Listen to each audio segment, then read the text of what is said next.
El juicio comienza con la casa de Dios.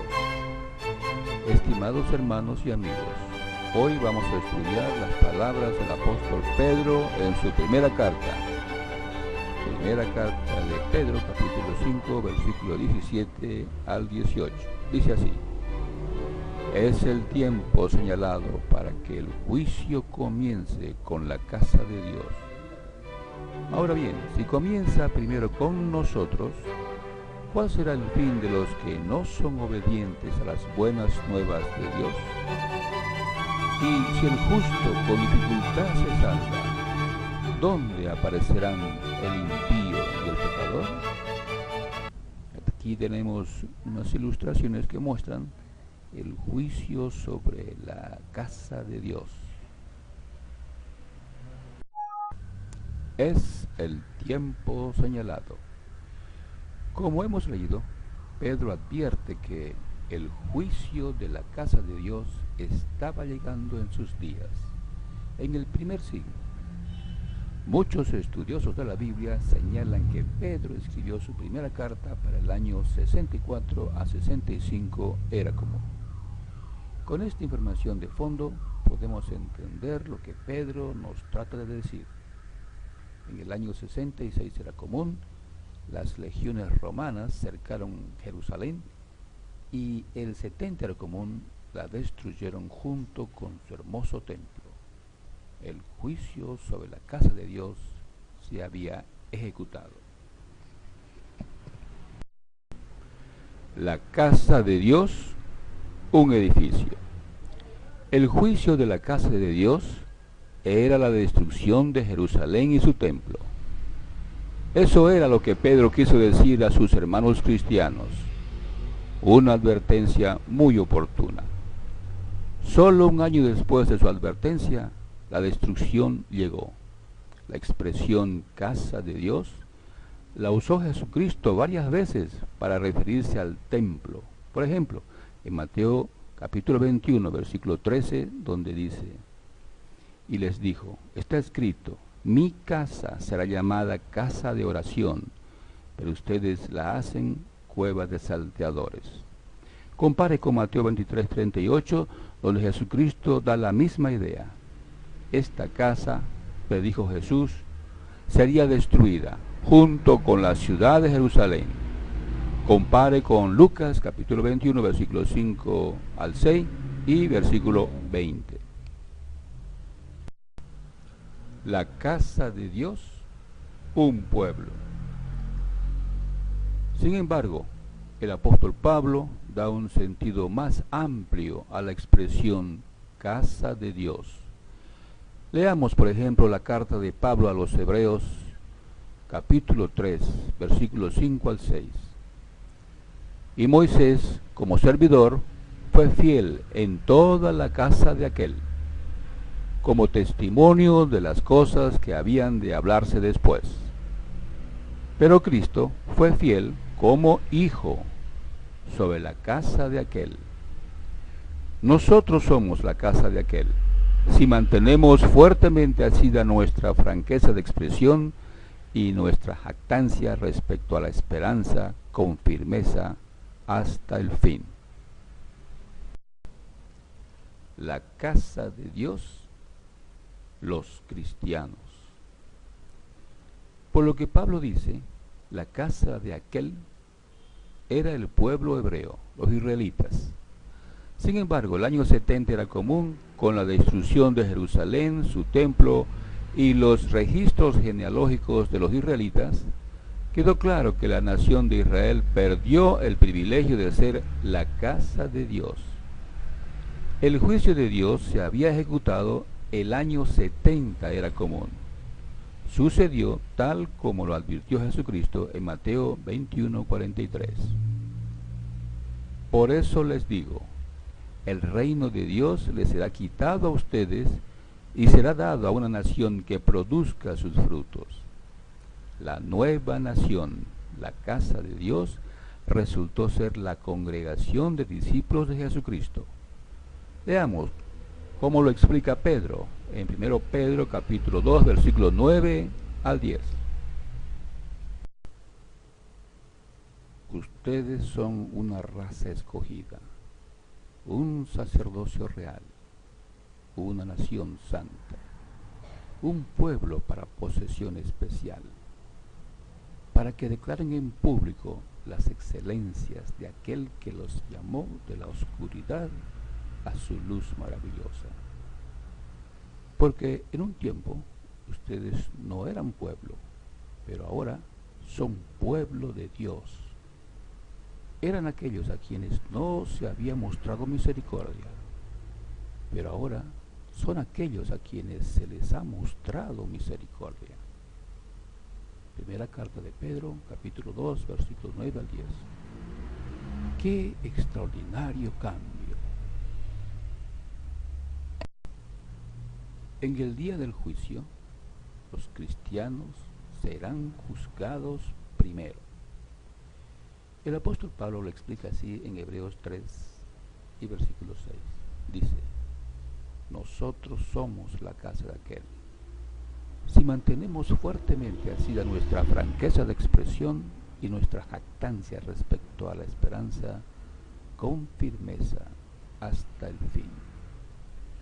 Con estas palabras, Pablo está reconociendo que la congregación de los seguidores de Jesucristo eran la nueva casa de Dios. El apóstol Pedro nos dice: es el tiempo señalado para que el juicio comience con la casa de Dios. 1 Pedro 4:17. Obviamente este juicio sobre la congregación cristiana estaba todavía en el futuro. Hemos llegado al siglo XXI. Cientos de millones de personas dicen ser cristianos, dicen ser la casa de Dios. Un segundo cumplimiento en el futuro inmediato. La congregación de los cristianos nunca ha estado bajo juicio. Las palabras de Pedro dichas en el primer siglo tuvieron un cumplimiento en el primer siglo sobre la nación de los israelitas, pero tendrán otro cumplimiento en el futuro cercano sobre la nueva nación de Dios, la casa de Dios, los cristianos. Así lo entendía Pedro, pues dijo en 1 Pedro 4:17: ahora bien, si comienza primero con nosotros, ¿cuál será el fin de los que no son obedientes a las buenas nuevas de Dios? Cuando dice Pedro nosotros, se refiere a sus hermanos cristianos. Los cristianos hoy se hallan divididos en miles de sectas en conflictos, todas dominadas por un clero que los tiene esclavizados a doctrinas que han sacado de la filosofía griega y de religiones paganas. Algunas sectas tienen doctrinas que su clero ha inventado, con el fin de dominar a los creyentes ingenuos, creyentes que no han leído ni una sola vez toda la Biblia, creyentes que no son capaces de poner a prueba con la Biblia las doctrinas que se les están enseñando. Los cristianos hoy son parte de la misteriosa mujer llamada Babilonia la Grande. Compare con Revelación 17, 1 al 6. Por eso, Dios hace un poderoso llamado a su pueblo. Salgan de ella, pueblo mío, si no quieren participar con ellas en sus pecados, y si no quieren recibir parte de sus plagas, porque sus pecados se han amontonado hasta llegar al cielo, y Dios ha recordado sus actos de injusticia. Revelación capítulo 18, versículo 4 al 5. Juzgados con Babilonia. Los cristianos que no obedezcan la orden que Dios amorosamente les da, recibirán las plagas que Babilonia recibirá. Es más, como dice Pedro, serán los primeros en ser juzgados, por ser la casa de Dios. 1 Pedro 4:17. Por lo visto, cuando estalle la gran tribulación, los que dicen ser cristianos y no hayan salido de Babilonia la Grande, serán los primeros en ser eliminados junto con su clero apóstata. No olvidemos que es la bestia de color escarlata, la ONU, la que ejecuta esta destrucción. Por favor, lea Revelación capítulo 17. ¿Cómo se llegará a esta situación? ¿Y por qué? Note cómo lo explica Pablo en la segunda carta a los Tesalonicenses, capítulo 2, versículo 11 al 12. Dios deja que les vaya una operación de error, para que lleguen a creer la mentira, a fin de que todos ellos sean juzgados por no haber creído la verdad, sino haberse complacido en la injusticia. Juzgados por no haber creído la verdad, dijo el apóstol Pablo. Así es, Satanás domina el mundo por medio de la religión y la política mundial. El clero y la ONU están al servicio de Satanás.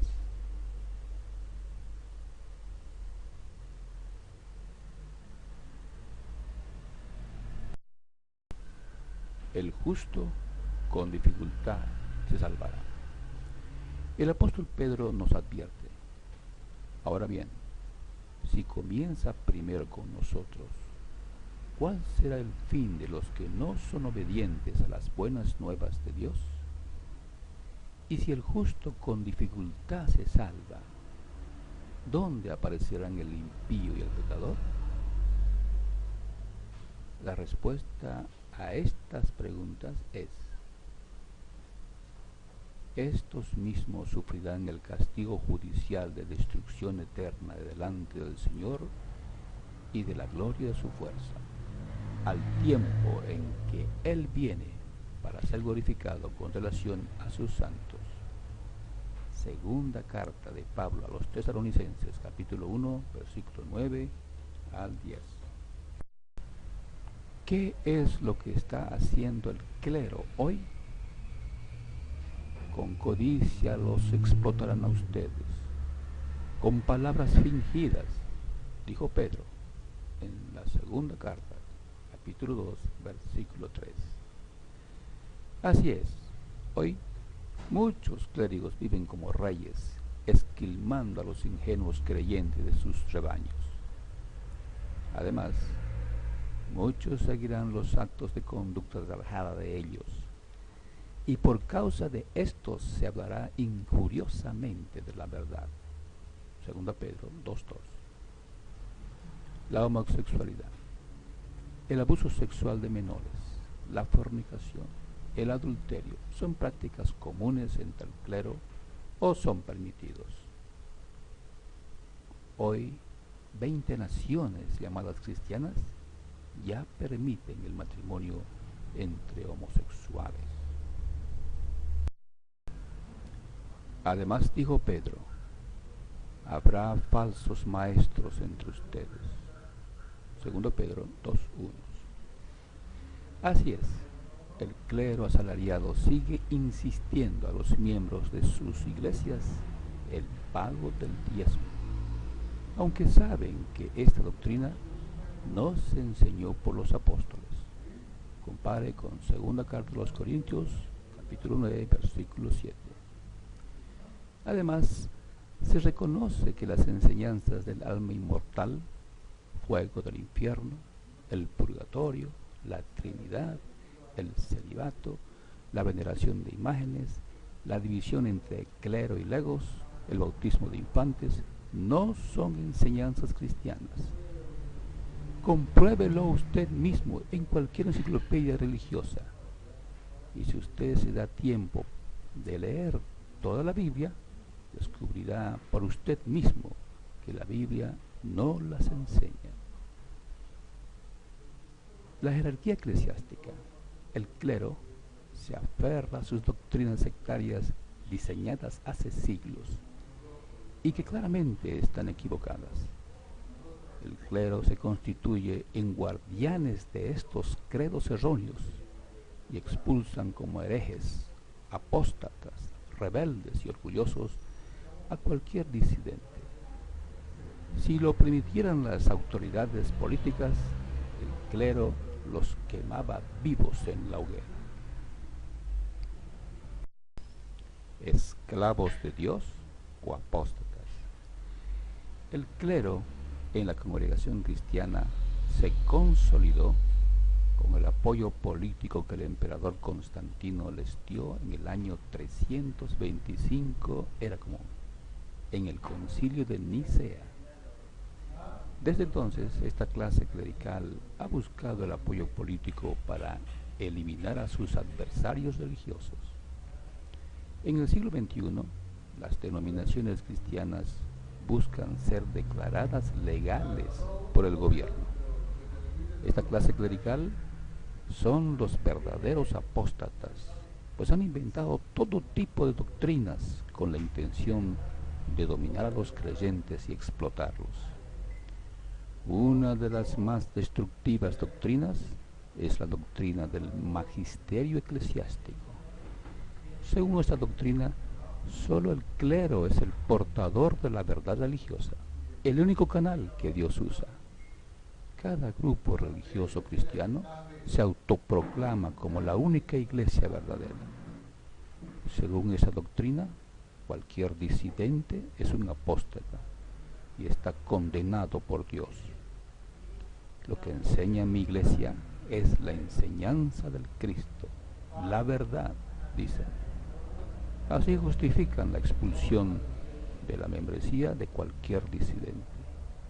Compare con segunda carta de Juan, capítulo 1, versículo 9 al 10. Leamos este pasaje. Todo el que se adelanta y no permanece en la enseñanza del Cristo, no tiene a Dios. El que sí permanece en esta enseñanza es el que tiene al Padre y también al Hijo.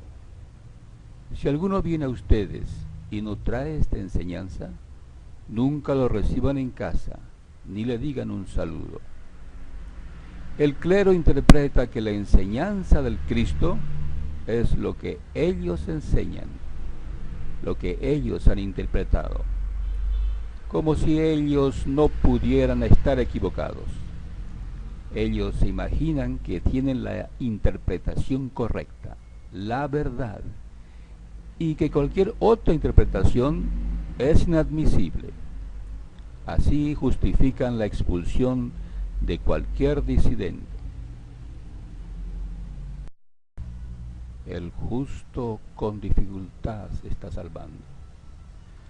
Fue Pedro quien dijo estas palabras por inspiración hace casi 2000 años. En el siglo XXI estamos viendo su cumplimiento.